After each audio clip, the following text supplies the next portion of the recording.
Sunday, another flea market, although today is very cloudy and not as warm and rather dusty. It's definitely quieter today, but we can still have a look around. We'll go find Steve and see if he's bought anything yet.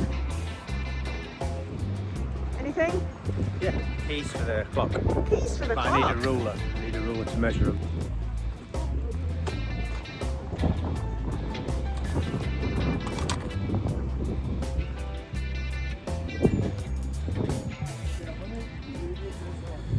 What have you bought? I bought 4 rather lovely old badges just for insect.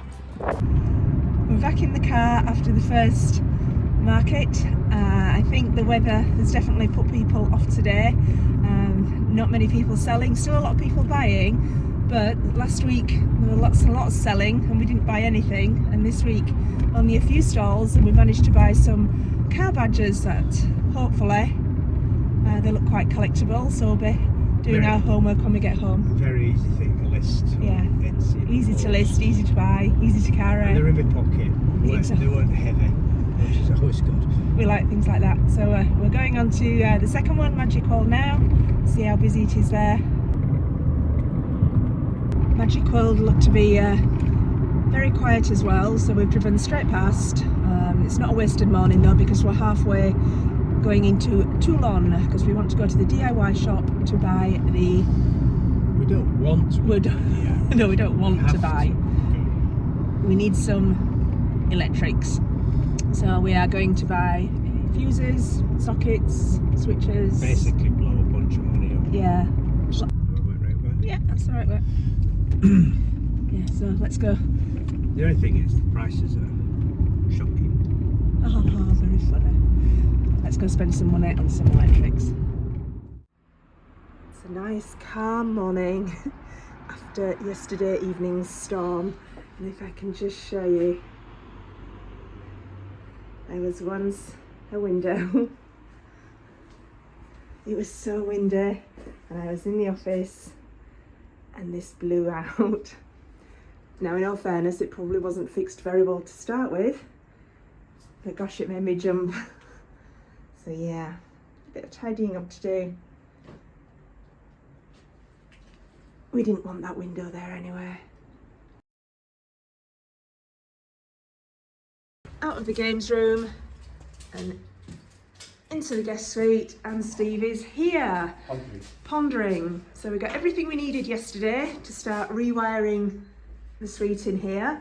We are thinking, if I'm right, Steve, A couple of sockets, maybe 3 sockets. yeah, Well, there'll be an under-counter fridge for definite, the hob. And we'll have to have an extractor, so that's 1, 2, 3 sockets. and maybe a couple of spares for like a Just toaster or a kettle or just something. 2 above the surface for kettle. Okay. The lights in here, this ceiling is fairly easy to replace. We had that leak issue there, so it's got to come down. We've pulled out the old wiring anyway, so that's easy enough. I don't know what kind of lights to have in here yet. No. Insets seem obvious, don't they? And perhaps they are the best for their... And nice and bright for a kitchen. Yeah. Okay, so sockets and lights in there. But I don't know to have a 2-way switch in here. We're gonna... It needs a light switch, doesn't it, in the middle? It does need a light, I think, and Yeah. a switch. But with the double doors, the switch is always going to be behind the doors. So maybe something by the bed to turn the lights off. Yeah. Definitely sockets at either side of the bed. Socket either side, because everybody has phone chargers and such. Yeah. And maybe... Yeah, because they could plug a table lamp in, or a bedside lamp, yeah. Okay. Couple of lights in here. LEDs, the insets, I think it's the obvious choice, isn't it? Yeah. That extractor, lights. I don't think that's an electric extractor. In fact, I know it's not an electric extractor, and it really should be. When the lights come on, that should Yes. extract the steam out of here when the lights are on. There's no window in here, so anybody coming into the bathroom is going to switch the light on, so immediately Have an extractor come the on. extractor comes on. They usually have a run on for 30 seconds or something when the light goes off. Okay. Oh, the aircon. Yeah, Yeah, it that comes- needs That needs its own supply, its own Fuse. fuse. Yeah. Uses probably like 3 kilowatts, I think. Well, we bought plenty yesterday to make a start, so 3.5 kilowatts. okay. It is reversible, hot and cold. Excellent. Okay, are we ready? Yeah. Let's rewire a guest suite. Yay! We are back in the guest suite and we have hit a bit of a problem. Stephen, I will let you explain. Well, I'm a joiner, I'm not a sparky, but also after further investigation, we've since realised I think we're clutching at straws trying to put a fuse board in there and run a cable up. I think we need to just bite the bullet and get on with this full rewire. It's just, there's so many little add-ons and little things, and we don't understand the system, but it's easy to test what's live, what's not live, but it's not just that. There's so many add-ons that are just horrific, really. Well, we spent the afternoon yesterday trying to figure out how we can run some of the wires from down here to the fuse board in the cellar, which in turn connects to the fuse board in the house, and it's just such a mess everywhere that the plan was a good plan, but after re-looking at things and just double checking and triple checking, because we're not sparkies, but we know what we're capable of, and that I think let's just buy a new consumer. We'll go back, we'll buy a new consumer unit, the correct fuses. We'll take a little bit more advice and check something out, but I'm quite sure we can put a new system in, and it will be limited. There won't be everything switched straight back on. We can get this, we can get a supply down to here, so all this can be made right, but I think we need to start again. So basically, ignore everything we said yesterday. We're not starting the rewiring here straight away. What we are going to do now is go back to the DIY store and have a look for a new fuse board for upstairs, take some advice, and we'll give you another update a bit later on. This is another example of the rather dodgy electrics under here. What's that all about? That's terrible. But this is what we're going to do away with. This is outside where the rain clearly runs off here. Clearly runs off the roof. Straight on. Yeah. This is why we're changing everything.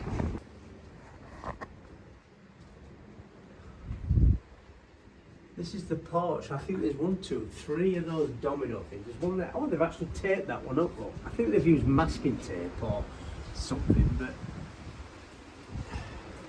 these all be finished. Another few days, these all be off. You've only got to look at this when you open the cupboard door and think, oh, this clearly needs replacing. And when we bought the house, to be fair, that it had to be rewired, I think one of the quotes on that report when we bought the house was that there's a risk of death from these electrics. Yeah, the electrics are quite bad. Which we knew, and we've been careful with certain things we haven't used. We've pulled a load of fuses anyway, where there's things that are quite bad, but we knew we could get away with not using those circuits. This one here is what supplies, or what did supply, a huge electric boiler. It used a lot of power, but it was a bit of a redundant system, and we took that straight out. We were never going to use that, but what it did give us was a decent thick cable running from a decent fuse, which you think's safe and after testing it and such. And we've put a fuse board downstairs in the cellar. That's now running. That now runs the office and the games room. Lights and the sockets down there. And there's a couple of sockets. There's one in the guest suite that's just like a temporary power supply in there, which we thought we could do the guest suite from that, but it's not enough. And we are going to replace this whole system. But that will still. That little fuse board that's downstairs, it's got half a dozen fuses in, that will go into the main fuse board and off a bigger fuse, and that'll be fine to keep using that. Yeah. Okay, so off to the DIY store again. But advantages. Yeah. Yeah. For taking that out and starting afresh are this in here. I don't know if you can see this, there's no light in here. Look at this. Well, they're probably original to the building, and they probably, back in the day, they were quite safe. but we want to take that wall down. That wall is coming down. That's going to be the corridor to our bedroom. But we can't take any walls down whilst we've got cables running up and down the walls. So like Steve says, that's definitely going to be an advantage to get rid of all these old electrics. We've no idea what some of these wires are doing. So we can, Let's start fresh. We know the system needs replacing. We keep talking about, and let's just knuckle down and get stuck in. It's one of those jobs that you don't really see any benefit for initially. It's a load of brass in equipment, cable, fuses, board, clips, all the rest of it. There'll be a couple of €1,000 in materials, but it needs doing, doesn't it? Because then, you know, we can move on with taking walls down as and when. We'll just end up living with cables for the time being pinned onto walls as a temporary measure. Safe to use, mine, but they're just going to look ugly, you know, so. Shall we go back to the DIY shop? Let's, we're on first name terms with them now. Let's go and spend some money. Let's go.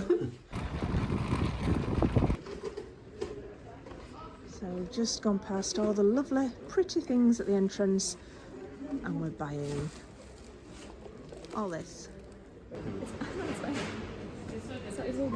We are a few days later now. We went to the DIY shop, we bought, and we spent quite a lot of money on things that are all going to be hidden in walls and not seen.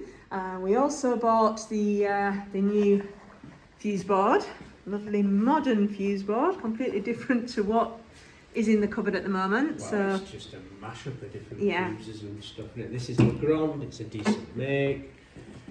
Yeah, if you're thinking, why aren't we paying electricity to do this? I've always, as a joiner, been a firm believer that joiners are joiners, plumbers are plumbers.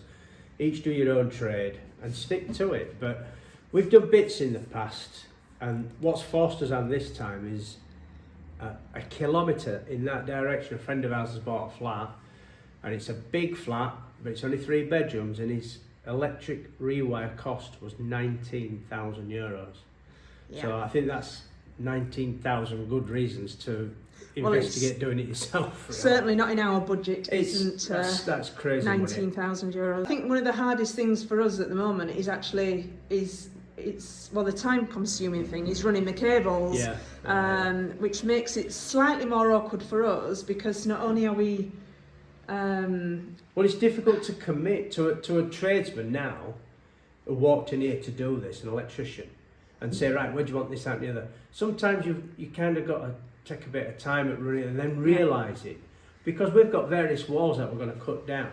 Yeah, we're trying to think ahead, aren't we? Because we're trying to put sockets and lights where we haven't even got walls yet. Yeah. So anyway, like I say, we're a few days on, so let's just show you quickly some of the works we have been doing over the past few days, and I think we're quite pleased with how it's progressing. Yeah, I'm happy with how it's going so far. Okay, we'll start in the bedroom. Okay, so this isn't the prettiest at the moment, but this is going to end up being throughout the house, isn't it? We're going to have cables like this showing throughout the house. We've not channeled these into the wall like you'd expect, because it's an exterior wall that has next to no insulation, and even though it's a warm part of the country to live, in the summer you want it to be cool inside. So if you insulate, it gives that effect as well. So we will be plasterboarding this wall over the top of this with an insulation in between.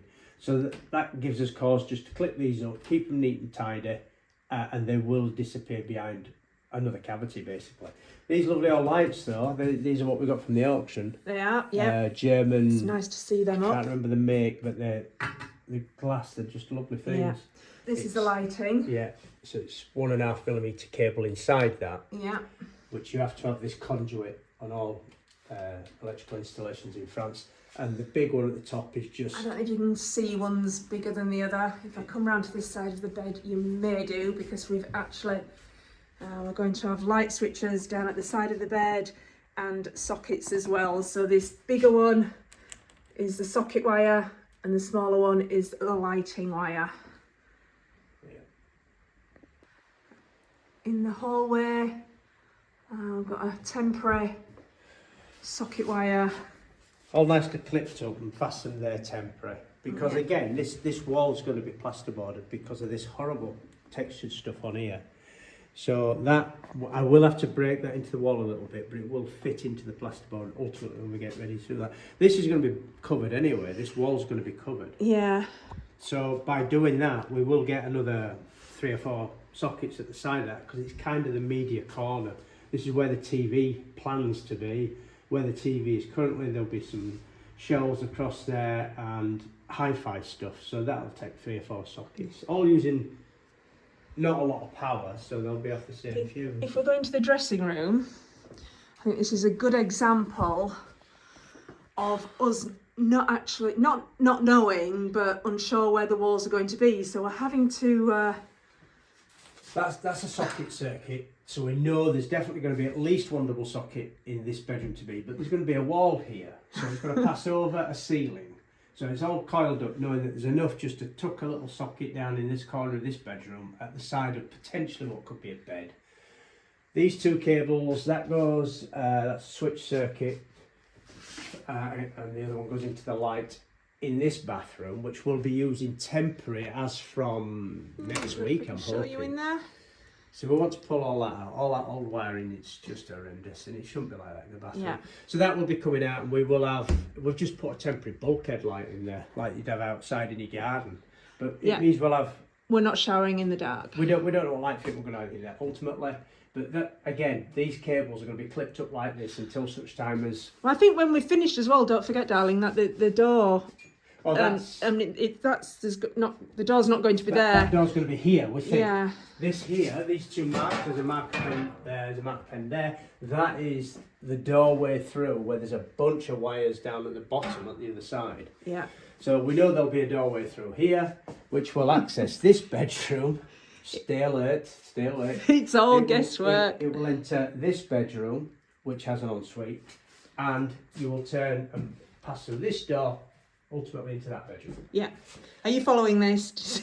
We think we know what we're doing. We think. So just quickly into the kitchen. Obviously, we are hoping to turn the old electric system off at some point this week and connect the new one. So there's certain things we can't live without. One of them being the fridge, the hot water, and The dishwasher.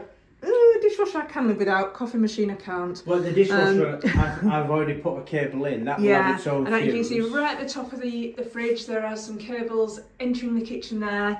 They are just ready to connect to sockets underneath and at the back of the cupboards. That'll be a face fixing socket just for a fridge, because we don't know if the fridge is going to live there forever, but it will be on a circuit where there'll be a couple of other items like the hob igniter, the extractor hood, the power to extractor hood, and a socket for charging phones, etc. The other cable coming in is just for the dishwasher alone. They have to have their own fuse. Yeah. I don't think that's the same in the UK, but here it uses a lot of power, so that it will be a dedicated socket just for the dishwasher, that one. So that we'll be able to get a coffee machine on, the fridge on, the dishwasher on. Yeah. And then I've got a couple of cables coming down here for the lighting circuit, so we can switch the kitchen light on and off. We'll also, because this wall, that's coming down, and that has, we know that's got some lights in it and a socket and one or two other bits. Once the system's changed over, they're all dead, so we can at any point then take that wall down, which is very simple to take down, but also then take power from this for the light in the lounge. We have been very fortunate as well that we've got the attic space above us to actually be running all these cables quite, I wouldn't say quite easily, but it's great. In all honesty, we've got the fuse boards in there, so it's access up. There's loft. You can't stand up in the loft, but it's. I'll see if I can take you up there now and just show you quickly how it's working. Yeah. And another thing, that ceiling there in the lounge. Yes. These lovely old beams, which we don't like. Yeah. Sharon wanted these out. I did want to take these beams out, and I wanted to take the ceiling out up to the so we could see the. But while I've been up there stomping about, putting cables in and doing this, that, and the other, I've gingerly gone on that to move around like you do on a loft, you know. That is 6 inches thick of 8 inches thick concrete. Concrete. That looks like a bit of Artex. Above that is 8 inches. I can only think they did it when it was built with a view to going up another floor, taking the roof higher. Let's go up into the attic and we'll show you quickly. As you can see, there's quite a bit of space. These are the cables, the new cables that Steve has been running down to the fuse board, which is in this corner. This is the concrete slab that we've just been talking about downstairs. So definitely no problem with walking around up in the attic. There's certain points like this where we're having to knock through the blocks. That's actually the one that goes through to the dressing room and the shower room. But yeah, everything looking a lot more organised, a lot tidier, and 100% safer. There's one other thing before the fuse board, because the main power coming into the house, the main electric supply, the linky box, if you will, is literally, it's on the boundary of the garden, so it's like 12 or 15 metres away from where the new fuse board's going. So before the fuse board in the property, we have to fit basically an isolating switch, a big switch, 60 amp fuse spur type switch, which basically turns the power off to the house before it enters the fuse board. Exactly that. This isn't something we could buy from the DIY shop, so this is something we've had to order online. We did that yesterday. It won't be coming, I don't think, until Tuesday, Wednesday next week. So we are going to carry on rerunning all the cables, popping switches, sockets on, and as soon as this other switch arrives in the post, then hopefully that will be our big switch on and test. Day and test. Crikey, bit of stress. And, it'd be nice to test things as you're going along, but I'm confident.